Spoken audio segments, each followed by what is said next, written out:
9th को देखते हैं। A brooch is made up of silver wire in the form of a circle of diameter 35। मतलब हर एक की लेंथ पता है यहाँ पे कितनी, हर एक की लेंथ दे रखी है वो 35 मीटर है। ठीक है, मैं केवल एक टुकड़े को अलग कर रहा हूँ यहाँ पर से, ऐसा है कुछ।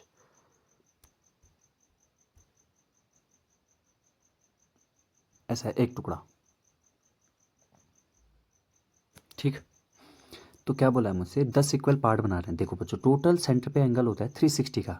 ठीक है, तो एक का एंगल कैसे पता चलेगा हमें, एक एंगल पता करने के लिए हमें 360 को 10 से डिवाइड करने पड़ेगा। 10 से ही क्यों, क्योंकि 10 पार्ट हो रहे हैं 360 के, तो ये 36 डिग्री आ गया हमारा, जो कि हमारा क्या होता है, थीटा। ठीक है, find the total length of the silver wire required. Silver wire कितना चाहिए होगा हमें, देखिए सिल्वर वायर तो हमें पूरा पहले तो इतना चाहिए होगा, नहीं, फिर उसके बाद हमें क्या कितना चाहिए होगा, 10 और ये चाहिए होंगे, ये डंडे चाहिए होंगे। अभी डंडे गिन लेते हैं कितने हैं। अगर हमें ये पता चल जाए कि डंडे कितने हैं तो उसके बाद हम इजीली बता पाएंगे। देखिए एंगल तो आपका आ गया। ठीक है, ये चले मैं पहले ही वाला बताता हूँ, सेकंड वाला इसका। The area of the each sector of the brooch, वो तो होता है theta upon 360 into pi into r square. तो 35 इंटू 35 लिखा है मैंने। ठीक है, 7 5 जा 35, 36 से 10 हो गया, 5 2 जा 10, 5 7 जा 35, 2 से 11 टाइम्स कट गया, ये सब मल्टीप्लाई करेंगे तो 15 7 जा 105 इंटू 11 करेंगे तो इसका आंसर कितना आ जाएगा, 11 5 जा 55, 11 5 जा 55, 11 जा 1155 मिलीमीटर है, मिलीमीटर स्क्वायर आ जाएगा। तो ये तो हो गया हमारे, तो बड़ा सिंपल था। अभी मैं आगे पर आंसर लिखा भी है, वहाँ से आप उतार लेना। ठीक है, मैं तो आपको केवल बताने के लिए आया हूँ कि किस तरह से होगा करके। अब देखिए यहाँ पर क्या होगा, सिल्वर वायर कितना चाहिए। अब देखिए बच्चों, एक लाइन तो ये यानी कि 35 चाहिए होगा, 35 को मल्टीप्लाई कर देंगे जितना चाहिए होगा। एक लाइन है, 2 3 4 5, यानी कि इतना तो चाहिए प्लस इसके चारों ओर का ये भी चाहिए। तो ये निकालने के लिए क्या होता है हमारे पास फॉर्मूला 2πr। ठीक है, 2πr होता है, या हम इसे क्या लिख सकते हैं, 2πr को, ये पाई को अगर हटा देना यहाँ से, ये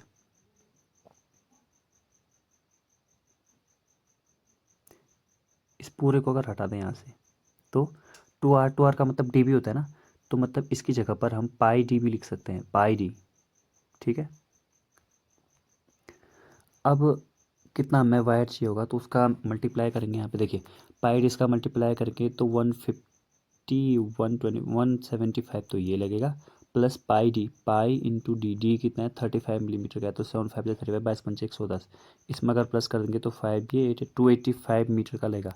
ठीक है, यहाँ पर लिखा है, मैं यहाँ पर आपको बताता हूँ। देखिए लेंथ ऑफ द वायर जो है इतना चाहिए, प्लस 35 इंटू 35 प्लस, अच्छा radius of the circle, circumference निकाली है, फिर उसके बाद लेंथ ऑफ द वायर निकाली है, समझ पा रहे हैं। फिर एक सेक्टर का एरिया निकाला है, एक सेक्टर का एरिया 36 होगा, तो क्योंकि एक सेक्टर का आ जाएगा तो 1/10 से हमने मल्टीप्लाई कर दिया, क्योंकि 10 सेक्टर थे ना टोटल, तो हमें एक ही सेक्टर का चाहिए, तो एक ही सेक्टर का इतना आ जाएगा। ठीक है, चलते हैं अगले क्वेश्चन की तरफ।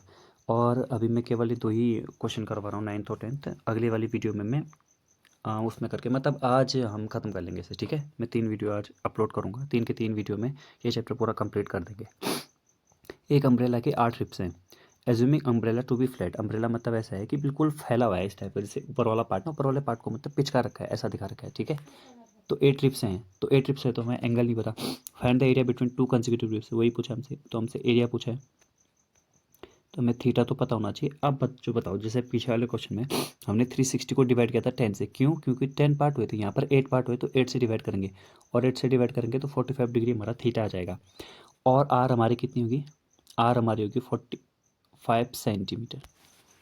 ठीक है, तो आप लोग को भी पता है, सीधे फॉर्मूला लगा लेते हैं यहाँ पे और हमारा आंसर आ जाएगा, theta upon 360 into pi r square, तो पाई की वैल्यू ये 22/7, आर स्क्वायर की वैल्यू 45 इंटू 45, आर स्क्वायर से लिखते हैं, 45 से कटेगा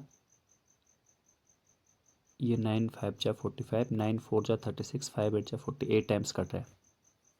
ठीक है, तो फिर कितना होगा, 2 4 जा 8, 2 11 जा, तो ऊपर पे तो 45 45, 11 इंटू 20 25 हो गए, अपॉन 4 7 जा नीचे हुआ 28, तो फिर अगर कट रहा है तो देख लेंगे, नहीं तो हमारा इतना ही सेंटीमीटर स्क्वायर क्या आ जाएगा, आंसर आ जाएगा। अगले वाले पेज में इसका आंसर है, देख लीजिए वहाँ से। 8 रिप्स अम्ब्रेला के हैं, तो सेंटर का एंगल निकाला सबसे पहले। सेंटर का एंगल निकालने के बाद फिर हमने क्या किया, अच्छा 2 कंसेक्यूटिव का एरिया पूछा था ना मुझसे, 2 कंसेक्यूटिव रिप्स के बीच का एरिया, तो उनके बीच का एरिया, तो एक सेक्टर का एरिया पूछा था। तो हमने ये कर लिया, θ/316 टू पाई r स्क्वायर से करके लास्ट में 28 बस उतना ही लिखा है उन्होंने भी, ठीक है। तो यही सेंटीमीटर स्क्वायर हमारा आंसर हो जाएगा। मिलते हैं हम नेक्स्ट वाली वीडियो में, जिसमें हम क्वेश्चन नंबर 11 12 और 11 12 को खत्म करेंगे। उसके बाद 13 14 14 वाला थोड़ा ईजी है, केवल फार्मूला बेस्ड है, फार्मूले को सही करना है। उसके बाद मैं आप लोग को कल जो है इसके हाँ इसके कुछ एक्स्ट्रा क्वेश्चन आंसर उसे मैं डालूंगा, ठीक है। तो आप लोग पक्का देखिएगा उसे, ठीक। तो मिलते हैं अब नेक्स्ट वाली वीडियो में, तब तक के लिए थैंक यू।